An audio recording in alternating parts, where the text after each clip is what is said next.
Welcome back for section 3 of this unit. So far we've covered the cell cycle. We looked at interphase and then also mitosis as being the two main parts of the cell cycle. We looked at all the parts of interphase, and then in section 2 we definitely, hopefully, covered mitosis and all of its 4 primary phases, that being prophase, metaphase, anaphase, and telophase. I have got a chance to look at some of y'all's drawings, and they're pretty good. Y'all do a really good job, for the most part, of demonstrating how those chromosomes act during those 4 phases of mitosis. Of course, we know in the end, the whole point of mitosis, as well as the cell cycle, is to make new cells, right? It's to make new cells through division of these cells. That's why we have identical copies of these cells. An organism, every cell in its being will have the exact same DNA because of mitosis. But today in this section, it's kind of short, but I want us to talk about the regulation of the cell cycle. If you regulate something, you control it. You set up perimeters and rules that everything will follow. So today we're going to see some of the things that help the cell cycle stay a regular pattern. That will hopefully help an organism stay healthy. Think about it. Why aren't we continually growing and getting to be some huge multicellular monster that's 20 foot high and 100 feet wide or something like that? It's all because our cells reach a point where they say that's enough. That's enough growth. So that's mainly what we're going to talk about in the first part. And then we're going to look at something called cancer that we've probably all encountered in some capacity. And exactly what that is and how it relates to this cell cycle. So anyway, there are internal, that means inside, and external, that means outside factors that regulate the cell division, that regulate mitosis, that regulate why we don't turn into this, 100-foot tall monster of cells. Okay, eventually the cells stop. When we're looking at external factors, that means factors coming from outside of the cell. There's a couple main ones. The first is when a cell touches another cell, it stops dividing. Cells are really cool in that when they encounter another cell and they bump against it, they have little chemical signals that says that's enough. There's not enough room here for me to keep dividing and making more of myself. There's obviously other cells around me, so that's enough to fill this gap. Why is that important? What if there's not cells there? Say you get injured. Say you suffer a cut or something like that. Those cells around that area that had been severed will realize there's not cells here. I need to make more. That's how mitosis, this cell division, helps repair damaged tissues because it makes more and more cells. But anyway, one external factor is when it touches another cell, it stops. There's also these things called growth factors that many cells release. They're these chemical signals that can trigger cell growth in other cells. So a cell may release these growth factors, and it's almost like it sends this signal out to the other cells around it saying, we need more, we need more. So when a cell touches another cell, it says stop, but these growth factors say, come on, let's grow. These are external factors. Internal factors, there's not a lot to say. Most internal factors are triggered by external factors. So say it is like those growth factors. When a cell receives that signal, it starts releasing these internal factors, mainly enzymes and proteins within the cell itself that triggers that cell to start going through probably that synthesis stage where it replicates its DNA, right? And that sets the stage for mitosis. Now, what happens when a cell, remember when we looked at the cell cycle in that gap 2, we talked about checkpoints. There being checkpoints for it to continue going into mitosis, or if there's something wrong with the cell, it ends the cell's life at that point. Apoptosis. Apoptosis is programmed cell death. Apoptosis is programmed cell death. And this is where the cell will activate genes that produce self-destructive enzymes. Remember we mentioned lysosomes, these suicide sacs in a previous unit. When this happens in gap 2, this checkpoint says there's something wrong with the cell. Maybe the DNA wasn't replicated right. Maybe things aren't functioning correctly. Let's kill this cell. we're gonna kill our cell, and that way this cell will not go through mitosis and make more of these damaged cells. So apoptosis is where the cell dies. It breaks it down into all these component parts. The other cells around it most typically will absorb these component parts and use it to keep making more and more. All right, so cell division that is uncontrolled, that means that these growth factors, internal and external factors, for some reason they're not working, they're not controlling, they're not regulating the cell cycle. When it's uncontrolled, it's called cancer. Uncontrolled cell division is cancer.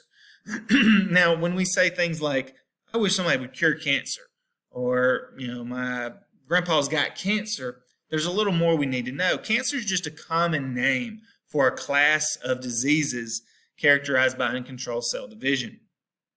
So there's lots of different types of cancers. For example, I can think of 4 major categories of skin cancer off the top of my head. So that's just cancer of the skin, and then there's 4 categories and lots of subcategories underneath there.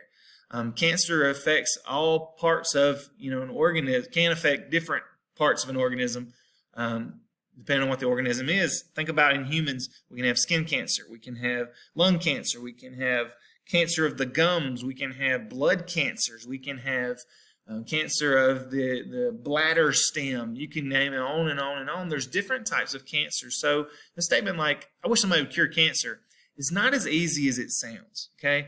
But all of these different types of cancers, yes, they all are very different, affect different body parts, and they affect in different ways.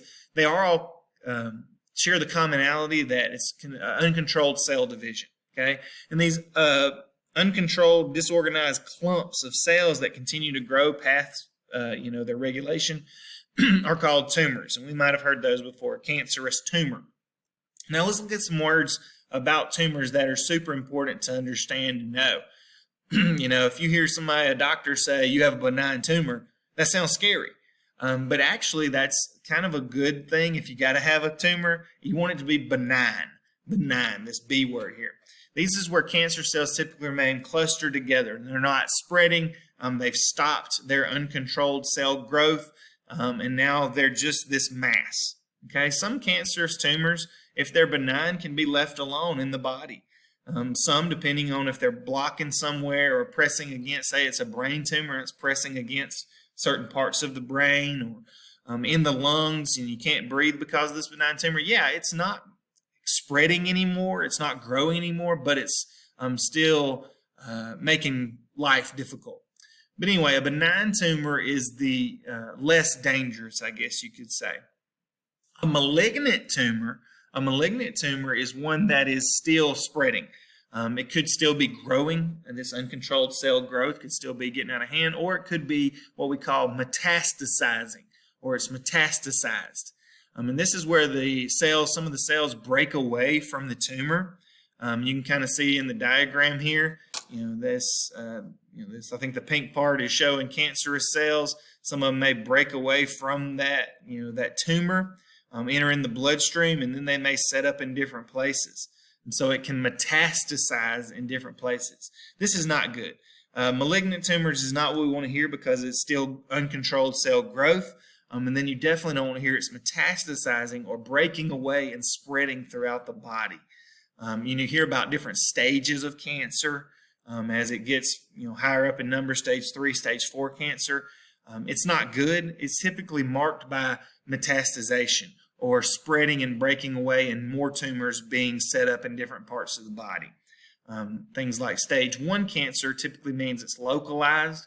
It's staying in one place. So anyway, not good, not good. Metastasize is a big scary word, and that's not what you want to hear, if you're faced with cancer and in some capacity.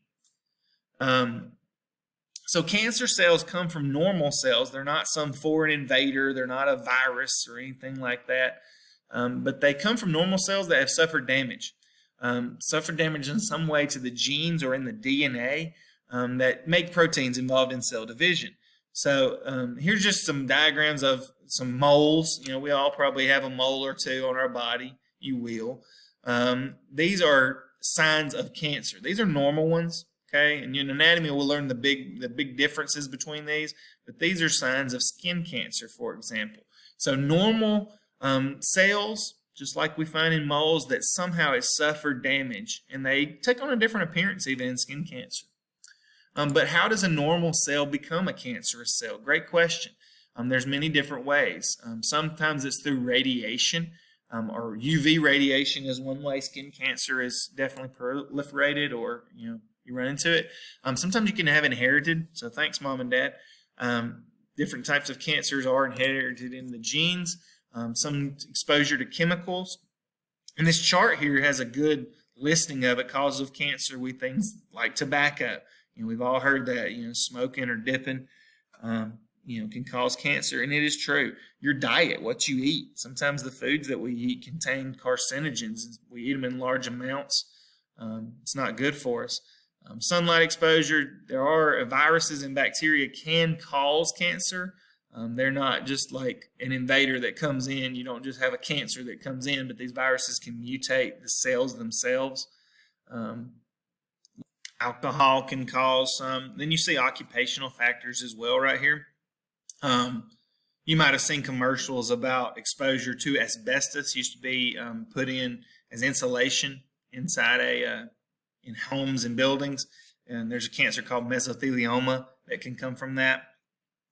So anyway, all these different things are called carcinogens. Carcinogens are substances known to cause cancer. You hear a lot about suspected carcinogens, but real carcinogens are those that we know cause cancer. Things like overexposure to UV radiation, also tobacco, smoke, dipping. Those are known carcinogens. Things like vapes are very new, and they're suspected carcinogens, or at least some of the chemicals that are put in vapes. We always hear about, they're a safe alternative to this. No, there's a reason, we as, at a school, we're trying to crack down on that. It's not good for you. It's a suspected carcinogen, and I fully believe here in a year or so, a couple years maybe, the studies will show, vaping and things like that are known carcinogens as well. It's not any more healthy for you, I promise. Sorry, skipped a slide. So what do we do with cancer? And you might have heard of some of these before. Cancer can be treated with radiation and chemotherapy. The problem with these types of treatments is they can kill both cancerous and healthy cells. So if you're getting a radiation treatment, it's actually designed to kill all of those cancerous cells. The problem is sometimes it kills the cells around there. This is why people that go through radiation or chemotherapy is simply drugs instead of radiation being aimed at your body. Chemotherapy is using chemicals, a lot of times put in through the veins to hopefully kill those cells. The problem is it can kill other things. What was I saying? That a lot of times you see people going through radiation and chemotherapy, they get a lot weaker. And that's because it's not only killing the cancerous cells, it's killing some of their alive cells, the cells that are doing a normal functioning. So it can, of course, can cause them to become weaker. Now, hopefully those types of treatments will work to, eradicate the cancer. And then thankfully their body will hopefully go through mitosis and make more and more healthy cells, replacing where those cancer cells once were. So anyway, this was just a quick little look at regulation of the cell cycle and what can happen if things are unregulated.